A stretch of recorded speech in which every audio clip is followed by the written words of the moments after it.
जय गौ माता। आपका स्वागत है हमारे यूट्यूब चैनल ग्रीन ऑर्गो फार्म में। किसी ने कहा है कि दया धर्म का मूल है, पाप मूल अभिमान, और साथ साथ कहा है कि जीवों पर दया करो। दर्द दिल के वास्ते पैदा किया इंसान को।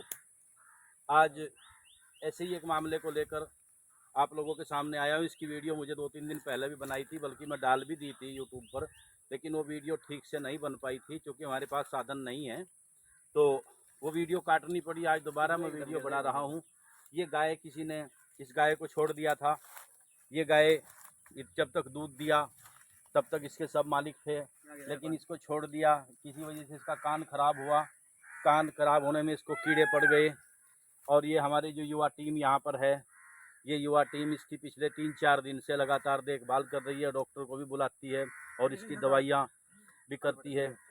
मेरे साथियों, मैं आपको कहना चाहता हूँ कि हम लोग बड़े बड़े आयोजन करते हैं, बड़ी बड़ी मूर्तियाँ लगाते हैं, बड़े बड़े जागरण हम लोग करते हैं, लेकिन ज़मीन पर जब हम देखते हैं, जो सजीव हमारे पास जो जानवर हैं, जो पशु पक्षी हैं, अगर उन पर दया हम नहीं करेंगे तो और कौन करेगा।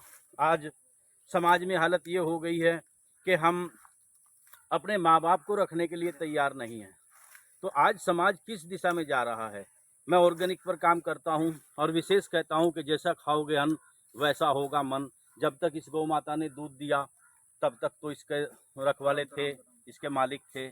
आज ये गौ माता दूध छोड़ दिया, इसको जंगल में मरने के लिए छोड़ दिया। हम यहाँ पर यमुना के किनारे पर रहते हैं। हमारा गांव नुनियारी पड़ता है। हमारा तहसील बेहट है, ब्लॉक साड़ौली कदीम, जिला सहारनपुर, उत्तर प्रदेश के निवासी हम लोग हैं। तो यहाँ पर हम अक्सर देखते हैं कि ऐसे पशुओं को यहाँ पर छोड़ दिया जाता है यमुना के किनारे पर। जितने की सुरक्षा हम लोग कर सकते हैं, ये हमारी युवा टीम है ये कर सकती है, करती है। बाकी को कुछ को कुत्ते खा लेते हैं और वो पशुधन गायब हो जाता है, ये पता नहीं कि कहाँ जाता है। माननीय योगी जी से प्रार्थना है, योगी जी ने गौ संरक्षण के लिए, गौ संवर्धन के लिए काफ़ी योजनाएं चलाई हुई हैं, लेकिन इस क्षेत्र में ऐसी कोई योजना नहीं है, ऐसा कोई प्रोग्राम यहाँ पर नहीं है जिससे हम कह सके कि गांव को संरक्षण गाय को मिल सके। ये इन लड़कों ने, कुत्ते इसके पीछे लगे हुए थे। आज तो इसकी कंडीशन बहुत अच्छी है, इसका घाव काफ़ी सूख गया, एंटीबायोटिक दवाइयाँ चल रही हैं। ये सुधीर जी हैं। सुधीर जी सारा खर्च फिलहाल सुधीर जी उठा रहे हैं। हमारे मोहित जी हैं, नए लड़के हैं, तो मैं सोचता हूँ कि इनका भविष्य भी उज्जवल होगा। तो जो ये काम कर रहे हैं, ये पुण्य का काम है, परोपकार का कार्य है। तो ये हमारे भाई दीपक जी हैं, ऐसे ही विशाल जी हैं, एक ऋतिक भाई हैं। तो ये जो युवा लड़के हैं, तो मैं चाहता हूँ, क्योंकि हम तो अब आने वाला कल होने वाले हैं, आने वाली जो वक्त है वो इन्हीं लोगों का है। अगर इनके अंदर दया है, इनके अंदर ऐसी भावना है, परोपकार की भावना है, तो ये गौवंश हमारा बचेगा। तो साथियों, मैं आपको कहना चाहता हूँ कि जागिए, ऐसे निराश्रित गोवंश को इस तरह मत छोड़िए मरने के लिए। गाय हमारी माता है। ऋग्वेद में कहा गया है कि कस्य मात्रा न विद्यते, फिर कहा गया है कि गोवस्तु मात्रा न विद्यते, गाओ विश्वस्तर मात्र। एक तरफ तो ये ऋग्वेद में पढ़ते हैं, हमारे वेदों में लिखा हुआ है, किताबों में लिखा हुआ है, 33 कोटि 33 प्रकार के देवताओं का वास है। वो अलग बात है कि ये हमारी पूरी देशी गाय नहीं है, ये एचएफ का और आपका देशी गाय का मिक्स है, लेकिन फिर भी गाँव की श्रेणी में आती है और ये दया का पात्र है। तो साथियों, मैं कहना चाहता हूँ कि ऐसी बड़े बड़े आयोजनों से, बड़े बड़ी मूर्तियों से, बड़े बड़े भंडारों से ज़्यादा अगर आप ऐसा कार्य कर सकते हैं, ऐसे दुखी जिसको कीड़े पड़ रहे थे बुरी तरह, ये मेडिसिन टोटल ये लेकर के आए, तो इस मेडिसिन से अब वो कीड़े नहीं हैं, जख्म भी सूखने लग रहा है, एंटीबायोटिक इंजेक्शन लग रहे हैं। और ज़्यादातर मैं देखता हूँ कि जो गौ संरक्षण का काम, गौ पालन का काम और ये गौ सुरक्षा का जो काम है, अधिकतर शोहरत के लिए है या तो फिर अधिकतर कागजों में है। तो मैं चाहता हूं कि ज़मीनी स्तर पर, क्योंकि मैं भी एक गौपालक हूं, गौ सेवक हूं, गौ विज्ञान केंद्र नागपुर से मैं ट्रेनिंग लिया हुआ है, गौ उत्पाद बनाता हूं, तो मैं भी चाहता हूं कि गौ की सेवा हो, गौ का संरक्षण हो। तो माननीय हमारे प्रधानमंत्री माननीय मोदी जी, माननीय योगी जी का लगातार प्रयास है कि गौ की रक्षा हो सके, लेकिन बड़े दुर्भाग्य की बात है कि रक्षा नहीं हो पा रही है। हम बड़े बड़े खर्च कर लेते हैं हम, लेकिन एक गाय के लिए 2 टोकरी हमारे पास चारा नहीं है उसको खिलाने के लिए। मेरे साथियों, आने वाला कल ये कहेगा कि हम भी बुजुर्ग हो जाएंगे, हमारी कोई ज़रूरत नहीं रहेगी, तो इसका मतलब फिर हमें भी जंगल में छोड़ दिया जाएगा। ये गाय हमारी माता है, जन्म जन्म का नाता है, हम पढ़ते आए हैं, सुनते आए हैं, देखते आए हैं। तो मैं धन्यवाद देना चाहूँगा हमारी इस युवा टीम को जो ये काम कर रही है। और भी कई गौवंश को इन्होंने बचाया है। आज ये आपके सामने है, तो उस दिन का जो वीडियो था उसमें इससे खून टपक रहा था, पूरी तरह कीड़े पड़े हुए थे। ये गाय बेचैन थी, मुश्किल से पकड़ में आई, इसके पीछे कुत्ते लग रहे थे।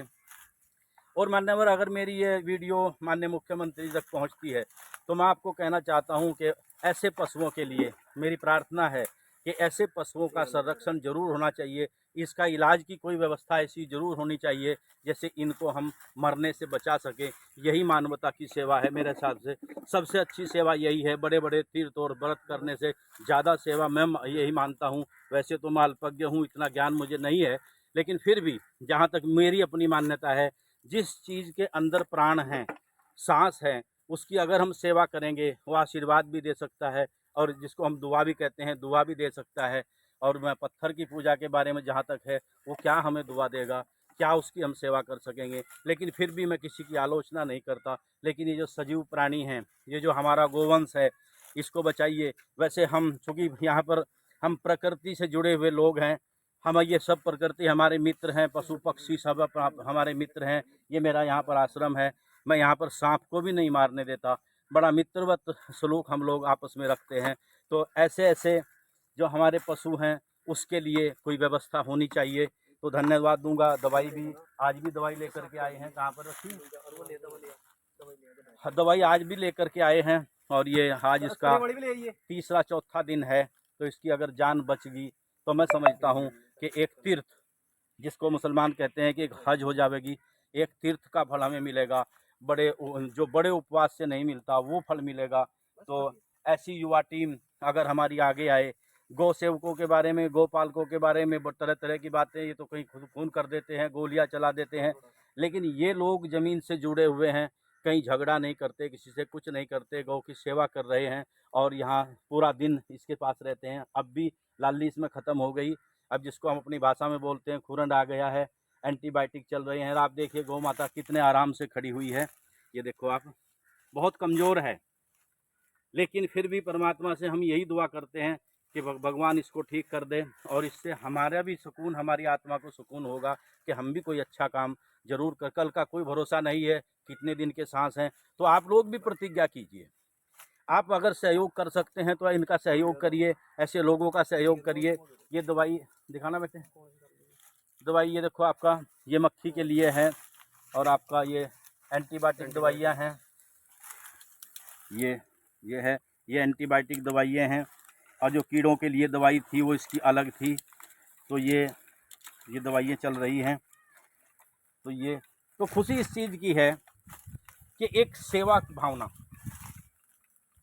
जैसे कहा गया है नर सेवा नारायण सेवा, लेकिन मैं कहता हूँ कि पशु सेवा परम नारायण सेवा। तो साथियों, ऐसे लोगों को बढ़ावा दीजिए, प्रोत्साहन करिए, और अपने क्षेत्र में जहाँ भी आप हों, अगर ऐसा कोई पशु, कोई पक्षी, यहाँ तो अगर कोई पक्षी घायल होता है उसका भी इलाज हम लोग करते हैं, कोई आपको नज़र आए तो उसको आप संरक्षित कीजिए। जब तक वो स्वस्थ ना हो तब तक रखिए। इसके बाद हम इसकी व्यवस्था किसी गौशाला में, क्योंकि यहाँ पर छोटे छोटे किसान हैं, कोई 5 बीघे का किसान है, कोई 10 बीघे का किसान है, उनके पास अपने पहले ही पशु काफ़ी हैं, तो अतिरिक्त पशु नहीं रख सकते। तो इसलिए हम जब ये ठीक हो जाएगी किसी गौशाला में इसको हम छोड़ देंगे, गौशाला में भेज देंगे।